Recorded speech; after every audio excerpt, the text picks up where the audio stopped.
So whenever you're working with oils over the top of acrylics, the type of finish will affect how your oil paint behaves. So if you have a matte finish, which is essentially really bumpy, you can almost kind of think of it as this paper towel. There's texture to it.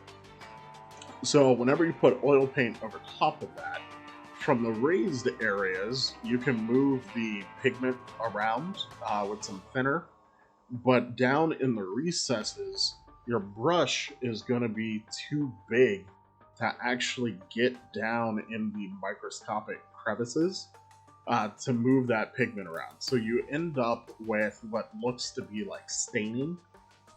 So you can get tide marks and that sort of thing, which you can. That's not necessarily a bad thing. There are definitely applications where that can be, what you're going for. Now, with a satin, so we move up a step, so it's a little less bumpy, but it's not perfectly smooth. You get less of the staining, and the capillary action increases. So the wash, the oil paint, will want to flow a little bit better, and it'll get caught in the recesses of your model. And now gloss varnish, which is what I did for this, which is almost perfectly smooth. There's almost no texture to it whatsoever. It increases that capillary action even further.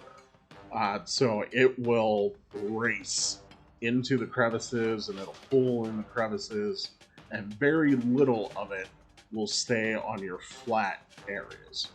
Which for this, where there's tons of texture here, that's really what I wanted to go for.